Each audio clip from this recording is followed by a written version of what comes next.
It's all about peace, spreading love in the world. So I gotta represent rebels for joy, positivity. You know that we're all about it. Magic happens when you align your purpose, passion, and power. Just believe in your greatness. I know for sure the light that you radiate too strong to ignore. Emotional revolution. It's time that we start. Love, we need more. We are rebels for joy. Woo! Hey, Rebel Sisters. Welcome back to another episode of Rebels for Joy podcast. I am one of your founders and rebellion leaders, Bonnie Kelly, here with my soul sister, Jillian. Hey, ladies. How are you? I'm excited, Bonnie. I'm like super excited. I'm glad because it's so much fun when the two of us get to come together. We get to just riff with each other. We get to bring inspiration and motivation to our soul sisters that are out there listening to us. And, you know, I just couldn't be more thrilled with this topic that you brought forward today. But before we get into that, I got a joke for you. You ready? I was hoping you would. What building in your town has the most stories? The library. Oh, yes. I feel like I need a redo. All right. Okay. I think this is the first time I've ever gotten one. All right. How about this one? How does a scientist freshen his breath? Oh, I don't know this one. With experiments. Oh, Cameron's going to love that. That's excellent. At least once. Well, yep, sister, if you're listening to this and you have a corny or fun or funny joke that you want to share with us, please be sure to share us and tag us on social media. You can put it in your story. You can just private message us. We love, love, love hearing all of these fun and corny jokes because this one was brought to you from an amazing rebel sister just like you. Yay! Oh, so fun. Okay, thank you for those. Let's dive in, shall we? Yes, because you just had a major epiphany.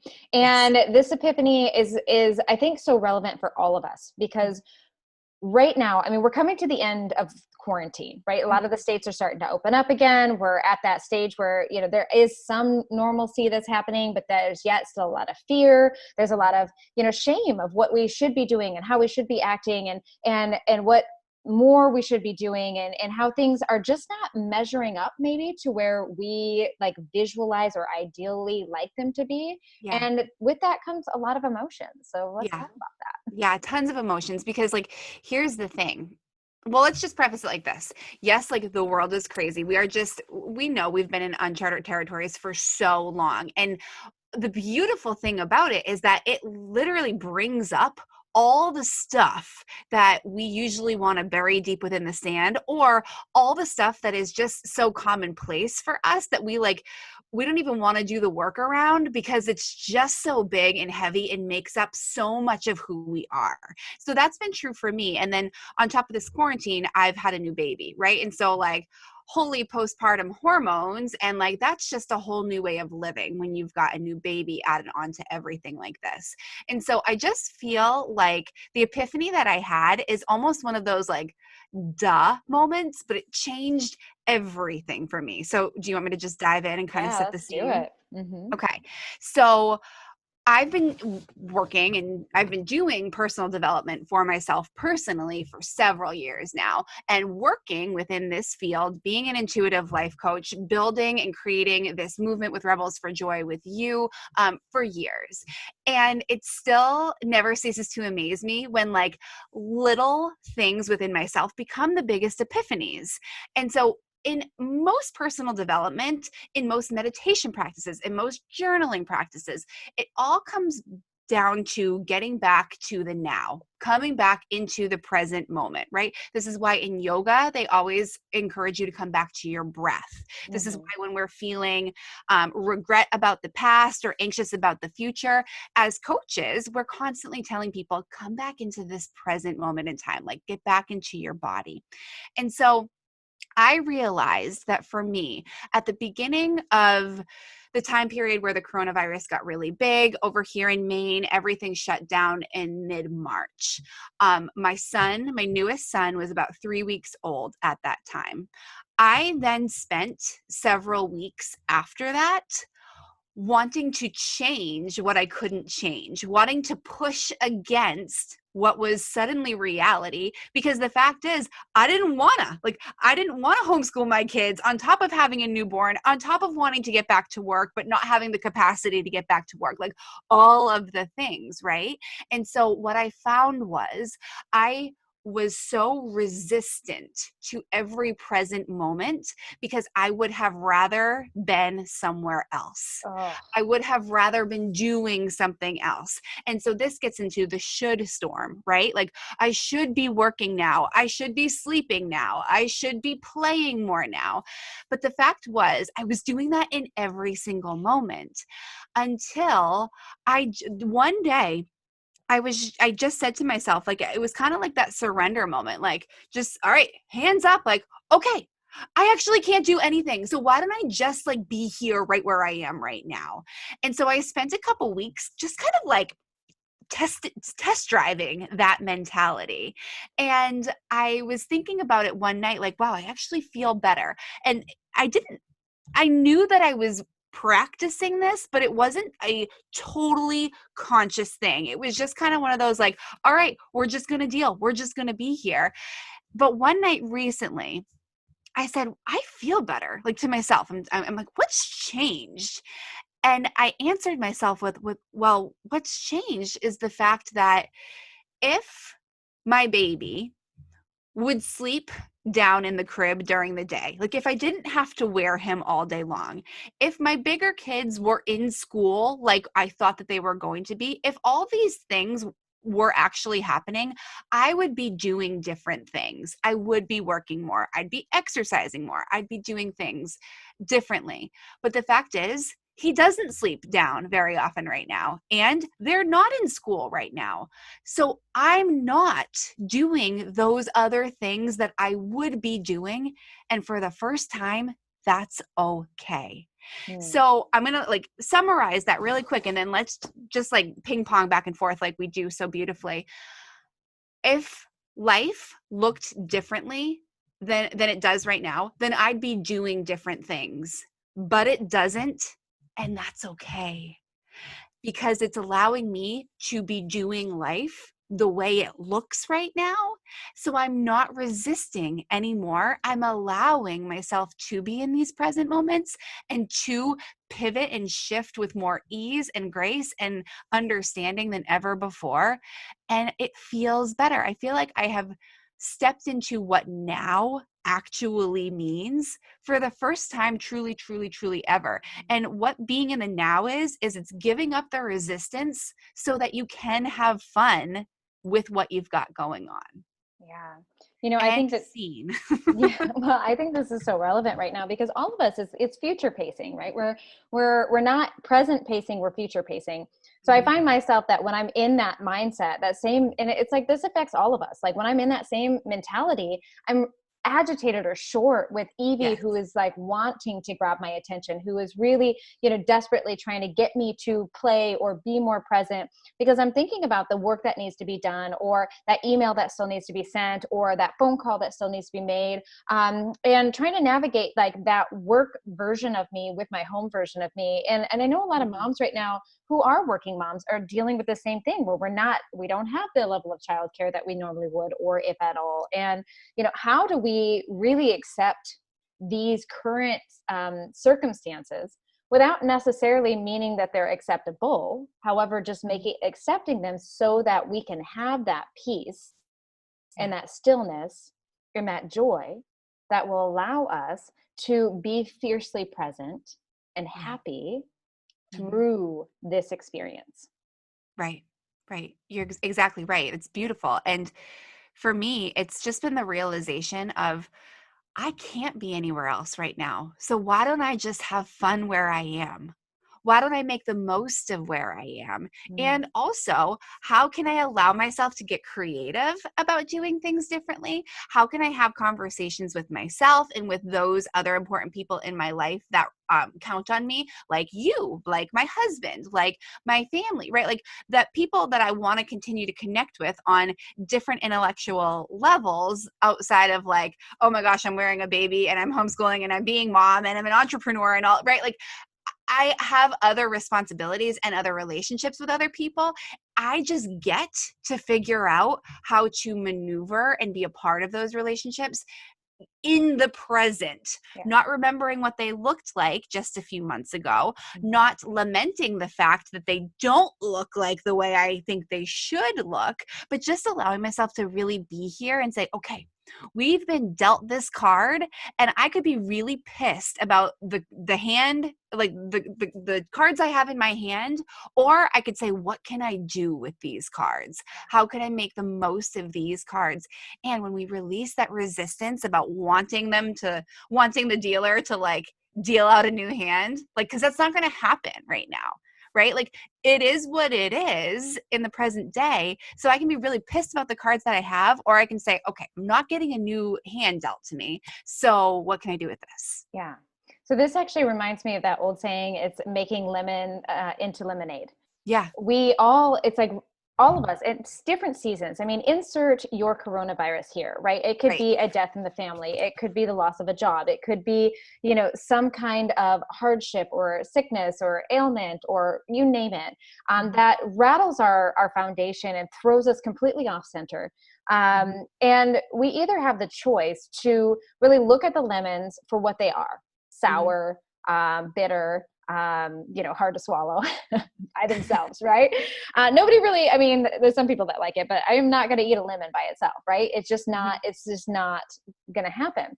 But when we begin to start looking at that and asking better questions, and that's the key. And that's what Jillian's saying here, is that asking better questions of ourselves, instead of like, oh, these lemons suck, which are statements, or, these lemons are garbage, which are statements. We begin to start asking, what can I do with these lemons that could benefit me or serve me?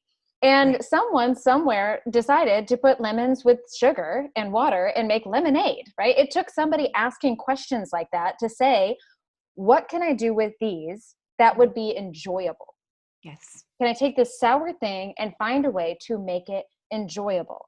Yeah. And this is when I mentioned, that accepting without necessarily making acceptable. I think it's so imperative, Jillian, that we really call out this idea that so many of us, because we've been off of work, or because that we've been in this new state of fear and hiding, is that kind of becomes more of that mental norm where we are withdrawn, we are shut down, we are limiting ourselves, we're limiting our mindsets, we're limiting our abundance, we're limiting all of these things because the world forced us to, and not necessarily making that acceptable, but accepting that that's the season, and knowing that I can still be expansive, that I can still grow, that I can still be abundant, that I can still be affluent, I can still be whatever that your dreams and visions were when you came into 2020, can still be a part of what you exit out of 2020, just not in the same way. Yeah, absolutely. And when we remember that life is actually happening now, it's not happening. It wasn't put on pause because this all happened. It's still going on. And it's not going to come back in some like miraculous way without you recognizing that you're still playing a part in the life that you're living right now. And for me, I get super, and like you said, Bonnie, there are so many people having different versions of reality right now. And so I'm holding space for like the really, really, really, really, really hard times that so many people are having. For me, not being able to work is actually, I'm a 3 on the Enneagram. I'm a generator, human design. Like when I'm not working, when I'm not creating and generating, I feel like I'm dying. Like that's like a legit, like it's a thing.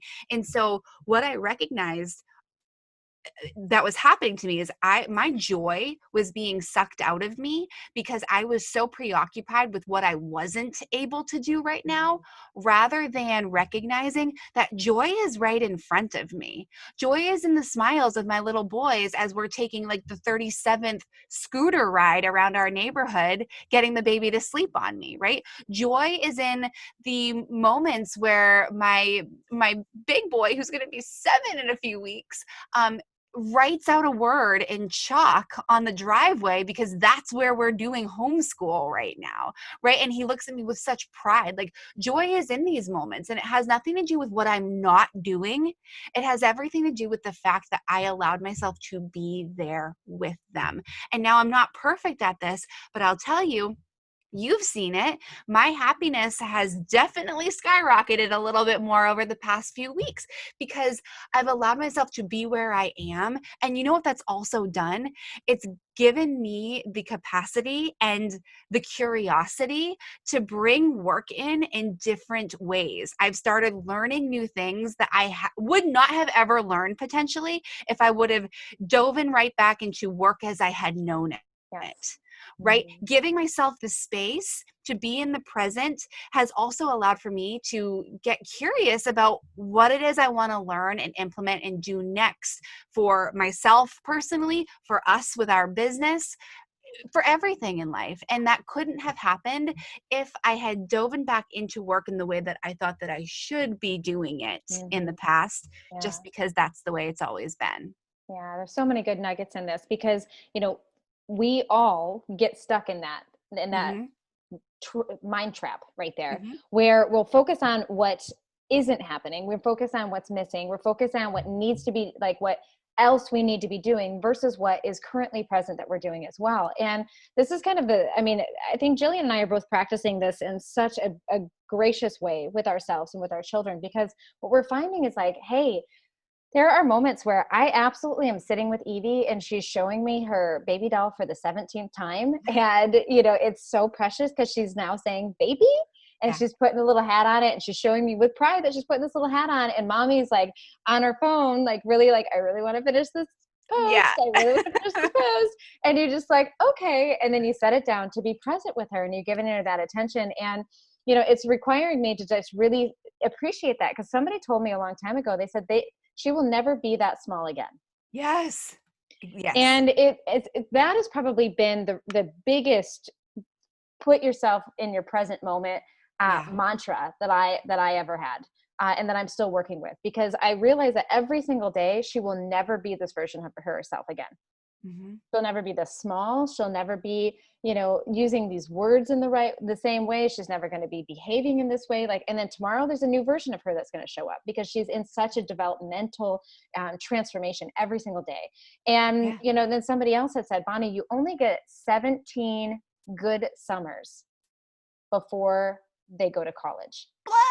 It just makes me cry thinking about it. And, it was just it's just such an eye-opening experience to say, like, this is it.